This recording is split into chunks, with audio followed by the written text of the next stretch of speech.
This is Eric Rutan of Cannibal Corpse. You are listening to the Scars and Guitars podcast with Andrew McKay Smith. Thanks for tuning into the show, because I've got a killer conversation coming up with a bloke you've likely not heard from in many years if you're a rock and grunge fan, I suppose is the way to describe it, because Dave Coutts was a member of Talk Show alongside of the musicians that are in Stone Temple Pilots, so the DeLeo brothers and also Eric Kretz. Talk Show had an album released in 2000. No, it wasn't. It was 1997. Great album. As a matter of fact, you can listen to it on Spotify. But that's not actually the catalyst for my chat with Dave. The catalyst is because he's back. He's got a new single out. It's called Teargas in August. And it's great to hear he's got some new material in the vault, ready to be released in the near future. So we talk about the new release, and of course we dive into subjects surrounding Talk Show. So here he is, Dave Coutts. You're in California, are you? I am. Yeah, I've been there before. I've been there a couple of times, actually. Nice. I think the last time was 2012 or thereabouts. Yeah. Parts of it are very similar to here. Other parts are very different to here. Are you talking about a phone call right now, or? No, I'm talking about the California. California as a state. Parts of it remind me of Australia, and parts of it are very different. Oh, I got you. I thought you said parts are very hard to hear.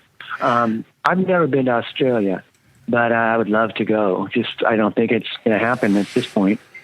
Yeah, not with our bloody Gestapo regimes that are locking down all of our individual states. It's absolutely ridiculous. But I think California is just as draconian as what I've seen. So we're in a fairly similar situation where we've got these lockdown mandates, and it's a very unusual time to be alive at the moment, to say the least. It's freaking scary, isn't it? Agreed. Yeah, I'm first time in my life I've probably got some existential dread, I must say. I've always had a lot of faith in God, whoever he or she might be, the God force that holds everything together, that things will turn out all right in the end. But at the moment, I just feel like the psychopaths are winning, and I can't say it any other way. Yeah, this is pretty much what that song, Teargas in August, is about. It's about all this bullshit that's going on right now, including global warming. It's all a bunch of crap, I believe. Global climate change, or whatever they're calling it today. Yeah. Yeah. So just to be clear, guitars are falling everywhere. It's raining freaking men, but actually pretty guitars. That's kind of what it's about. We're already talking about the tune. So you're saying, so as I'm clear on it, you're saying what someone would broadly describe as a climate change skeptic, or are you saying that climate change is definitely happening and we need to do something about it? No, I don't agree with that. I'm with you. Agree with that. No, I'm so glad to hear that you've got an opinion. I'm making fun of it all. I'm basically making fun of it all.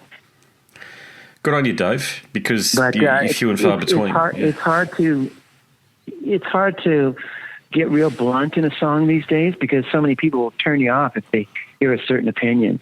So I kind of keep it a little bit veiled, my actual opinions, Well, you know what I mean when I say... I really don't care at this point. Well, do you know what I mean when I say woke people? Do you know what that... you've heard that term before, woke? Of course. Yeah, of course. Okay, yeah. Sorry, I just have to check. But, I mean, these are the people that are out there trying to cancel anybody's speech as wrong think and wrong think leading to wrong speech. And because they've solved all of the world's problems, and it's all this hard left Marxist doctrine that it seeks to concentrate power in the hands of very few. Yeah. Have you been vaccinated? No, I'm not going to if I can bloody help it. Good for you. Yeah. I haven't either. My whole family. No, hell no. And I'm starting to hear a lot more people speak up against it. It's like, thank God. I think it's turning around, which, by the way, is the title of my next song. Oh, cool. Yeah, cool. It's called Turn Around. Yeah, it's all about driving through zombie land and freaking all the signs up saying get vaccinated and bullshit, and it's crazy. Yeah, man, it's good to talk to somebody on the same level, and I'm very, very hopeful that you guys turn around over there in Australia. I don't think we will, mate. Unfortunately, we're too far down the line. The state of Victoria closely resembles California with regards to its politics. All these hard leftist fuckwits that are in power at the moment, and people in the community that are bullying other members of the community, be it in person or on social media. I just think, as a population, mate, we've had it too good for too long. I'm sorry to say that, and it's what my grandfather fought in World War II for, against tyranny. You know, I mean, we had the Brisbane line here in Australia, but I mean, it's ridiculous that we've got to this bloody point, mate, where all of these soft men and these feminazi women I mean, the amount of attacks that I see, individual attacks that I see online for people for having opinions like what you and I have, and right. like the deeply personal comments that I see online, mate, people are cowed into silence. I mean, it's lovely to meet something, lovely to chat to you and see that you're not afraid to stand on your own 2 feet with these issues. Oh, no. People at work are getting vaxxed, and I'm just telling them, God bless you, man. My son is in the Coast Guard, and they're forcing him to get vaccinated. He's going to quit. He just joined. He loves it. He wants to do it so bad, but he's not going to take that death jab. Yeah, well, that's sad, mate. He's going to quit. We're going to move. We're going to probably move out of California. We're going to get the fuck out of here and go to Florida, where they got to. Yeah, I think we do, because Gavin Newsom just won again, or stole it again. He stole it again. I mean, bloody stole. He's an absolute crim. He's a psychotic crim, Newsom. Yep. He's an evil. He's actually an evil man. I mean, he is. He's Nancy Pelosi's nephew, so he has to be evil. The owner of Golden Robot Records, the company that is distributing my song, he's all pro-vaccine. It's kind of scary. It's kind of sad. Mark, I didn't know that. Yeah, he did a rock the vax thing. Yeah, and he used my song in it. Like, fuck, dude, he didn't tell me. He didn't ask me to use my song to promote vaccines. Is that right? He did it. How did you hook up with Mark? I actually did it through a guy in Illinois. You know where Illinois is? It's in the middle of our country. Yeah, Chicago. I'm sure you've heard about it. Yeah, for sure. Yes, exactly. I was doing a podcast with him, and I told him, he was asking about, hey, when are you going to do another song? I said, I don't know. I'm paying for all this myself. And when I can afford it, I'm doing one more. I told him, and I said, that's probably going to be my last one for a while. And he goes, well, maybe I can hook you up with somebody that can help you. And he gave me the email of Kate in the Los Angeles Golden Robot Records office, and Kate forwarded my email to Mark, and Mark liked the music. We had a Zoom meeting, and it all went from there. But so just to be clear too, the inspiration behind coming back with music is this current situation that we're all dealing with, these lockdowns, and let's just call it the political climate at the moment. Is that the catalyst for you wanting to come back and release music? No, but it certainly has helped write lyrics. The catalyst came from a couple different things. Basically, I had a buddy that was in my one of my bands back 20 years ago called 10 Inch Men. He passed away from lung cancer. Went to his funeral, and I saw some friends there that asked me if I was still playing music, and I told them no, and they said, well, why not? And I couldn't give them a good answer. Anyway, I went to a club and saw this guy's, one of the guys that I met there, his name's Kevin. I saw his band play, and while I was watching him, a couple other old friends walked up, and we started talking. We started a band just with the people that came in, a cover band. And then I've been wanting to record again, so I found this guy, Marty Beal, and he has been the perfect guy to record with. And that's who I'm recording all my new songs with. I've got 5 done. I've got another 6 ready to go, number 6. And then wanted to tell you that Dan Chapa is the guy who's playing all the drums on my songs, and he was a guy who started a Dave Coutts fan club Facebook page. Nice.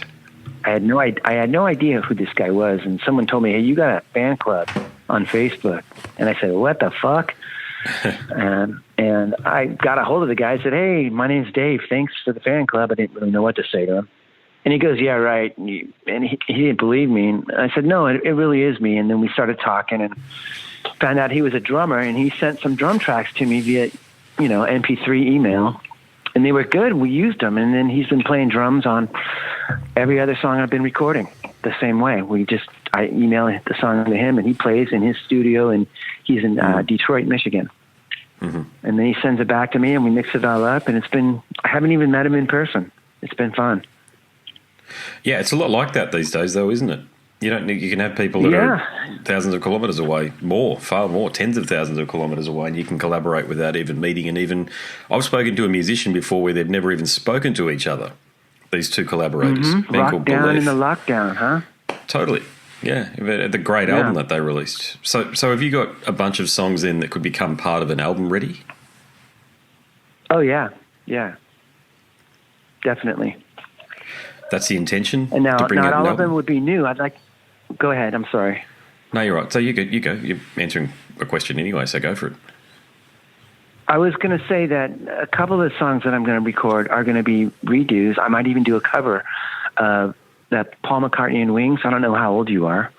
43. But one of my favorite, 43. Then you might remember Wings, Paul McCartney, his of course, yeah. band after Beatles. Okay, they did a song called Jet. Mm-hmm.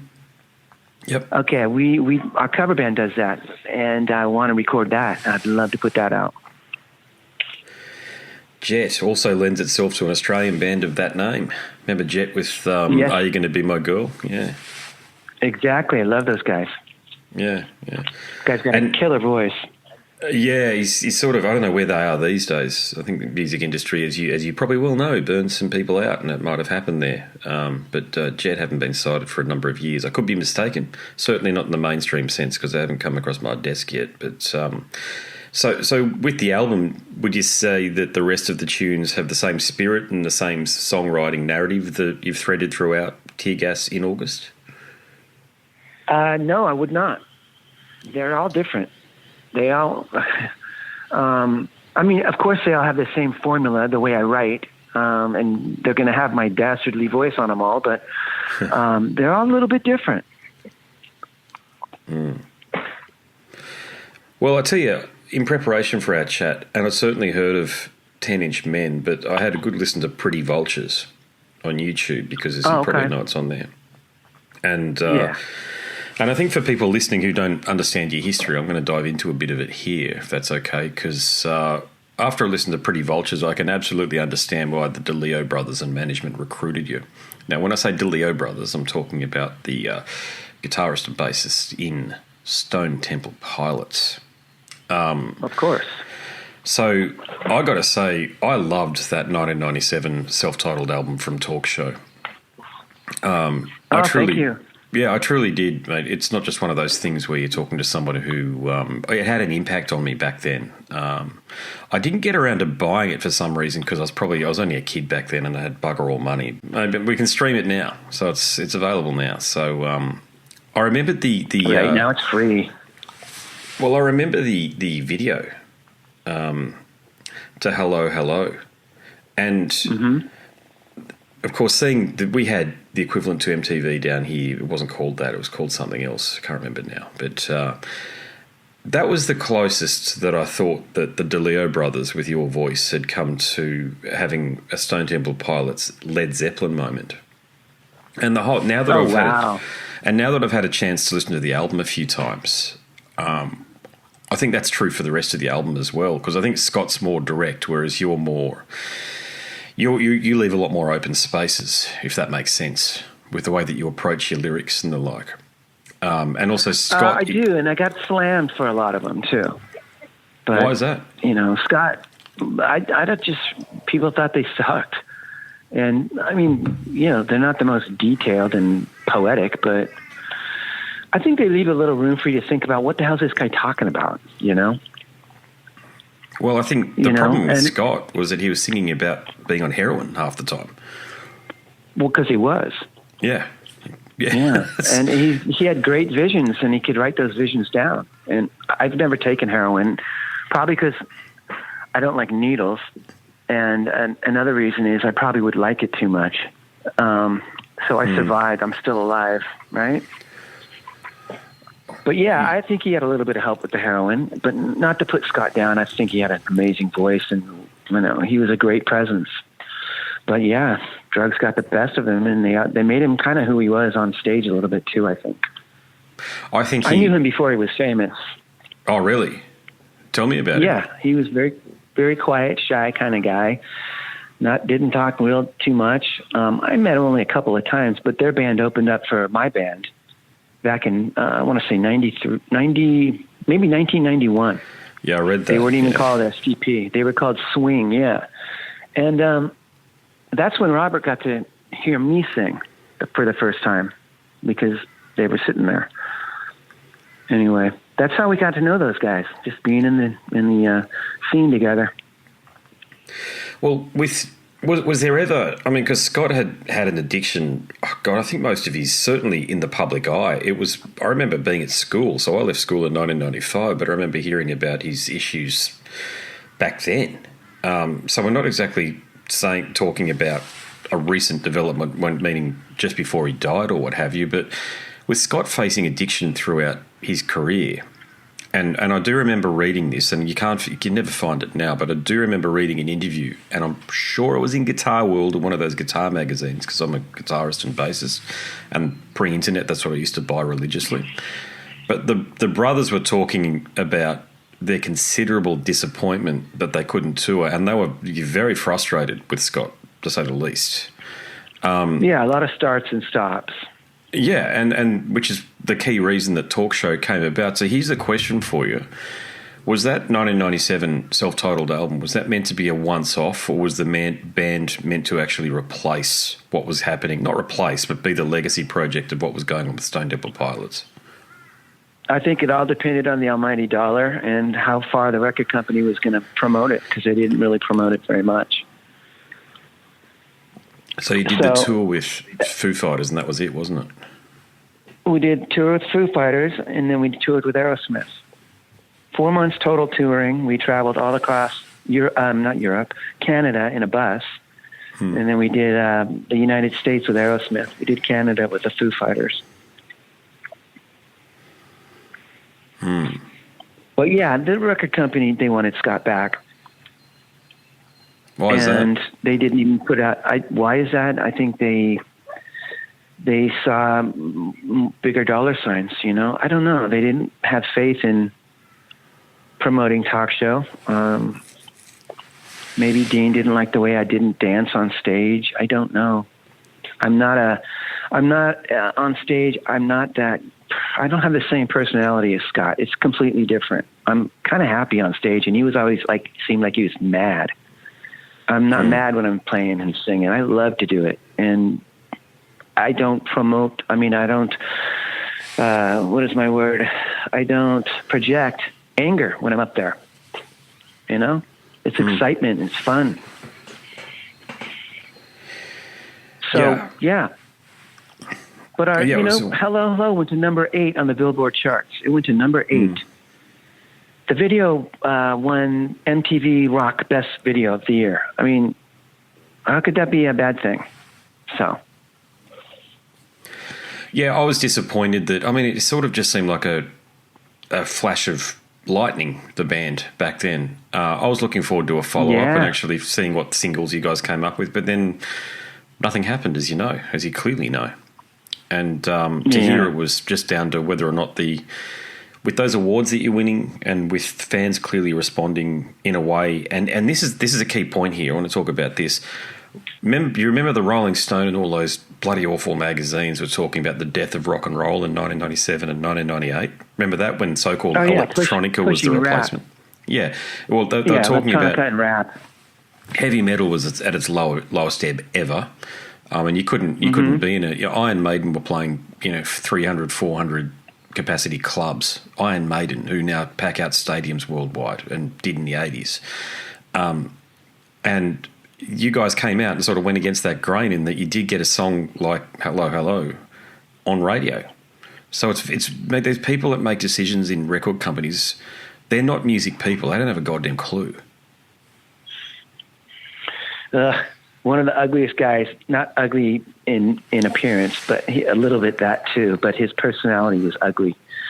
he was one of the guys that was probably in charge of, kicking talk show to the side or promoting the shit out of it. And he came in to see it, to listen to our record. This is in that interview you probably read. And he did not even hear one note of the record and walked right up to Dean with me sitting right there and said, "When you getting back with Scott?" And I'm thinking, wow, this guy's a nice fella, isn't he? What an asshole. Yeah, for sure. Yeah. Can you name that person? Is he a well-known person? I don't even remember his name. He had horrible teeth. He had bad breath. His last name was Klein or something like that, but he was just an ugly person. Yeah. Thinking, this guy has got this much freaking clout? Wow. Well, he's probably like a Harvey Weinstein character in that he's probably should have been out years ago. One of those guys who walks in the room and is talking about himself and everything he's doing and where he's going. It's like, okay, good for you, bro. How did you write with those guys? Oh, God. How did I write with them?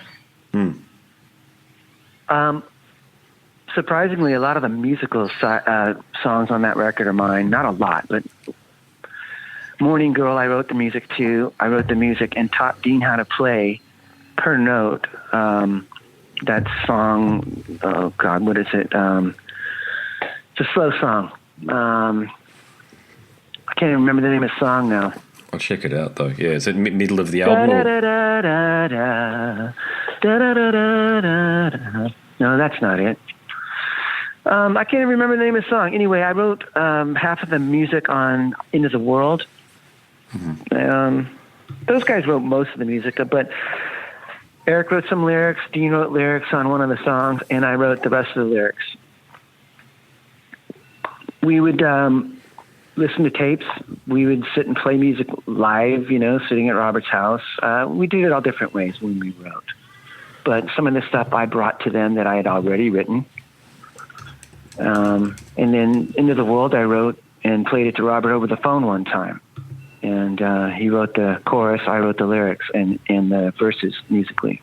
But it was kind of a mishmash, Everybody contributed.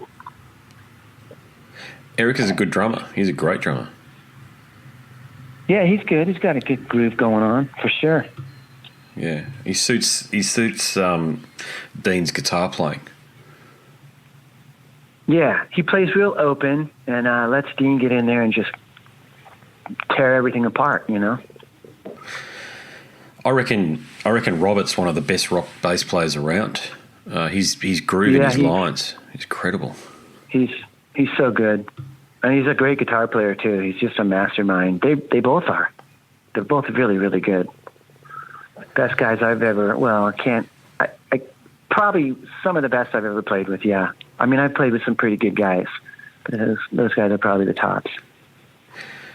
Yeah, they were. I'm not saying that they were out of place for the era, but they could have pretty much slot into any era and been a success. I think those two, given the songwriting narrative, to me it seemed very much based on like a 70s pop sensibility, but just had the right amount of crunch and distortion to make it relevant for the era.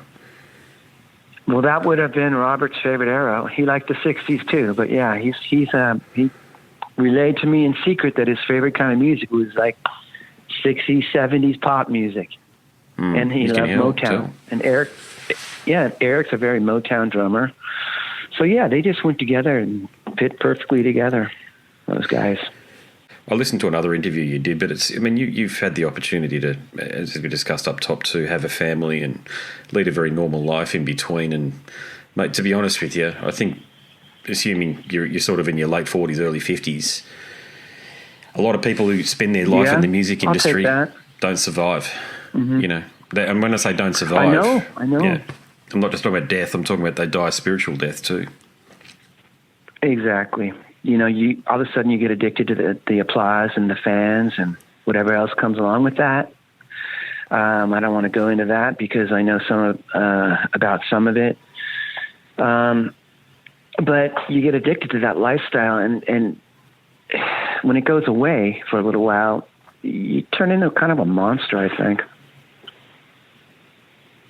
I'm glad I never had that, and I'm glad to be able to still be with the wife that I married before the talk show album came out. I have 3 kids, and everybody's doing fine. We have a great little house, and we're good. I'm glad I'm playing music, you know. I love it. I love it.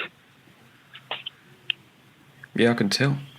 I'm glad you're back. I'm so excited to come home and play my guitar. You know, I never touched my guitar for 15 years.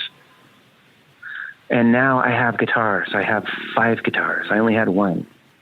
And I just started buying them. And one of my great buddies, Paul Ackling, he's a famous roadie, road manager, stage manager. He just mailed me a guitar one day. Here, take it. And it was like, that's another reason for Pretty Guitars Are Falling Everywhere in the lyric in that song, Teargas. It's because I bought an amp in August. And I sent a picture of the amp to my friend Paul, and he sent me a guitar. Here, play this with that amp. So, like, things were falling out of the sky for me in August, and it was going to be originally called Christmas in August. But there was so much other crap going on that I decided to call it Teargas in August. That makes sense. Yeah, I wanted to kind of make it. Christmas in August sounds a little too happy for the tone of the world right now. It does indeed, but it sounds like as though the God force that holds everything together intended for you to come back with music at this time too, and be part of, if there is a renaissance, a part of a renaissance that helps people get through these lockdowns and all of these COVID related. Yeah, it's so funny that you said that, because I wondered why I started getting all these ideas again, because music was dead in my head for a long time, dead. And now I'm getting all this stuff, and I'm wondering why. And maybe our brother Jesus is this is his way. Dave, start talking. Maybe. Okay, yeah, I believe I'll that. talk. Yeah.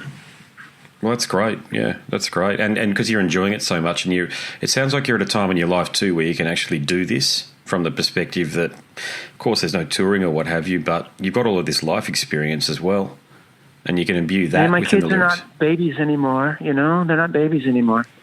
So they can do... I had 2 girls, one with spina bifida and the other one with diagnosed with autism, and my boy was normal. So we had a lot of shit going on when they were younger, you know? Oh, wow. I didn't even know what spina bifida was. And they said, well, it's a hole in the spine. So the day she was born, I had to get in an ambulance with her and drive to Children's Hospital and get her little back sewn up, you know? And then we had to put a shunt in her brain to keep the spinal fluid flowing out of her instead of sticking into her head, which would have given her water on the brain. So, and then we had to deal with our autistic daughter to teach her a lot of things. And we were very, very busy. And Tracy, I owe a lot to her because she took care of a lot of that stuff while I had to go to work, you know. But that's all calmed down quite a bit. You know, they still have their issues, but they're strong young girls and they're awesome and they're doing real good now. So that time is freed up for me there too. Wow, that's yeah.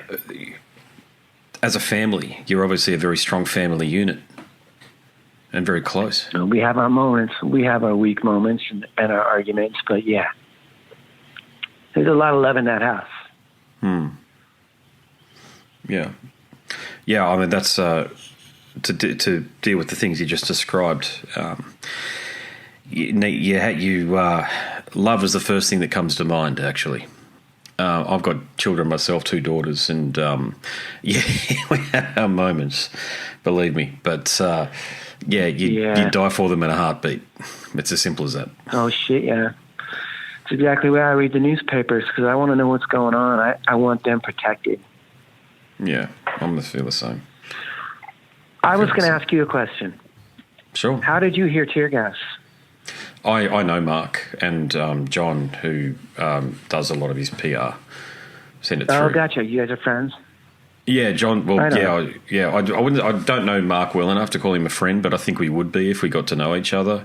I don't agree with him on the facts side of things. But right, me neither. Yeah, he's a good bloke. He's quite a character over here insofar as if you're into hard rock and heavy metal, you know who he is because he used to run a pub like a yes, club. I heard all about that. Yeah, I looked the him up ING. before I. Yeah. Yeah, He's got a little bit of pass going on. Yeah, he's a rock and metal guy. There's no doubt about that, and I think that's why he's doing this. Of course, why else would you do it unless you weren't? Rock and metal is not exactly the most commercially loves favourable. it. Right, yeah, I know. That's why I was so surprised that he wanted to take me on. I go, really? You do? You like this stuff? Okay, let's run with it. He's picking up a lot of people that have been around for a while. Like I had a chat to Carmine Apiece the other night. So there's a lot of people who've been around in the 70s, 80s, and 90s that he's bringing back out again. I think he had some of Johnny Thunder's stuff. God rest his soul. You definitely had some of Johnny Thunder stuff. So. And he's got Filter. He's got Gilby Clarke. Yep. He's picking up a lot of stragglers like me. Yeah, I had a chat to Gilby. I had a chat to Richard Patrick years ago. Gilby's fantastic, actually. Gilby's just one of those guys who's humble and sees his role for what it is. Just a great guitarist. Yeah, I like him. I haven't met him, but I've seen some interviews, and I think he's a cool chap. I think he's a cool guy, for sure. I would play with him. Yeah, you'd go well with him. I was going to say that. And he's just one of those guys who plays guitar first and foremost, and you get I don't know him well enough to say this, but my impression is that he'd be playing guitar if nobody was bloody listening to him, yet alone that there's tens of thousands, if not millions of people listening to him. Yeah, well, so would I. I do it all the time. Yeah.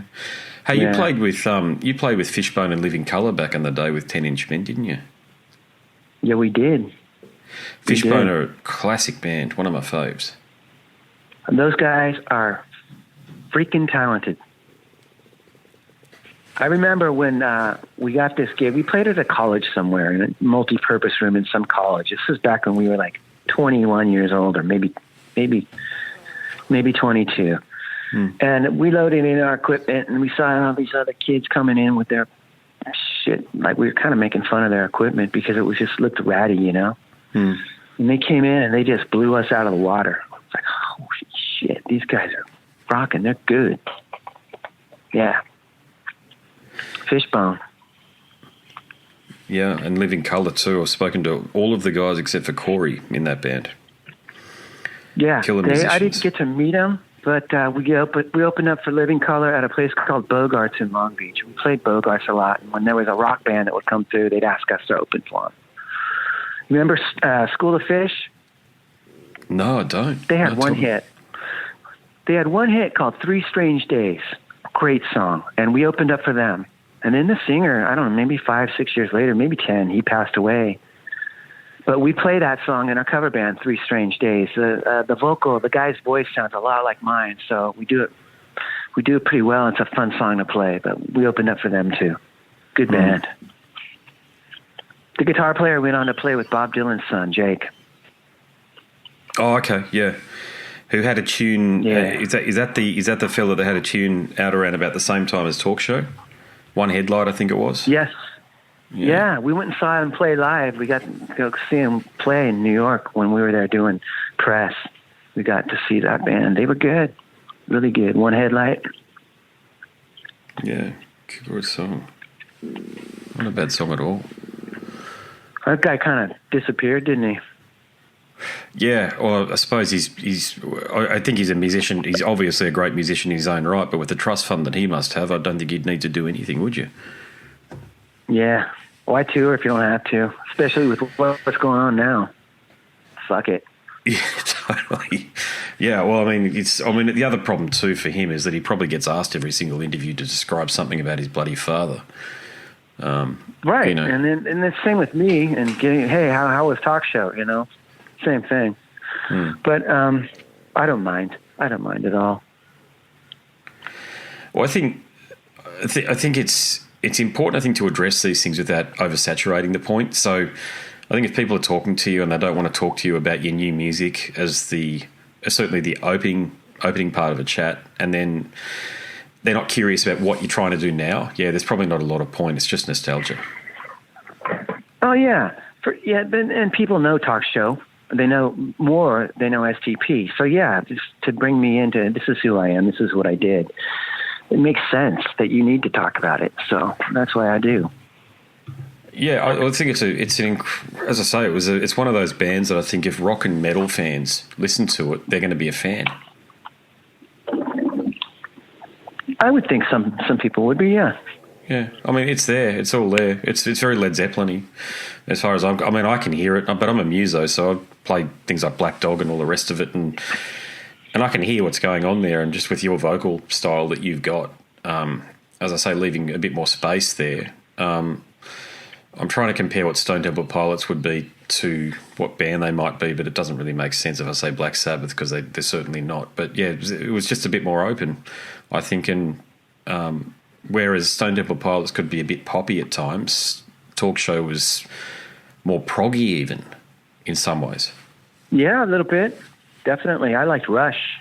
Speaking of prog, big Rush head. I loved Zeppelin growing up. Rush, Zeppelin, Ted Nugent. I learned to play guitar with all those people in mind. Uncle Ted. Yeah. So I can send you maybe a couple more tunes if you want to hear them, as long as you don't, pass them around. Mark would probably get pissed off. Please, go ahead. Yeah, no, anything. I get sent stuff all the time that nobody ever hears. I'm good like that. Yeah, I'll send you something if you don't, play it around or put it on your podcast, because Mark wants to release all that stuff, of course. But yeah, if you want to hear it, I'd be glad to. Yeah, please. No, go ahead. That'd be great. Can I text to this number? No, that's my Skype or number. I can email it. Just email, the email that we've been talking to each other over. I'll email it to you. That'd be good to do that. I'm really proud of this slow one that I just did. It's called Let You In. I'm really proud of that one. I'll send that to you, and I'll send you the turnaround, which is not quite done yet, but I'll send it anyway. It's pretty close. Nice. No, I look forward to listening to it. I'll put it in a bit of a mix, my own mix. Yeah, turnaround, it needs to be heard right now because it's exactly what's going on in this world. So that's kind of why I want to put that one out next. Yeah, it's...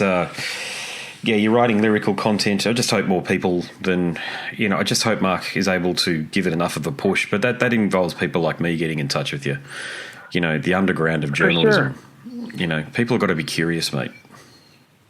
Yeah, I appreciate it, man. So, yeah, mate, send it across. But, look, I'll wrap things up because I've got to go and get the kids ready for school. But, look, is there anything else you wanted to address just as a final point? Glad to be back. Thanks for your interest. And I can't wait to put out some kind of a vinyl EP or LP, I'm really wanting. I don't want Talk Show to be the last thing I ever did. That would be a bummer. So, yeah, I'm excited about it, and I'm digging what I'm doing. I'm really having fun. Well, there you have it, ladies and gentlemen, my conversation with Dave Coutts. He's a solo artist, and he was in Talk Show alongside of the brothers DeLeo and Eric Kretz of Stone Temple Pilots. If you like that chat, there are plenty more just like it over at scarsandguitars.com and also on my YouTube page. I'm easily found. My name's Andrew Mackay-Smith, and I'm the host of the Scars and Guitars podcast series. Thank you for tuning in, and until next time, it is goodbye for now.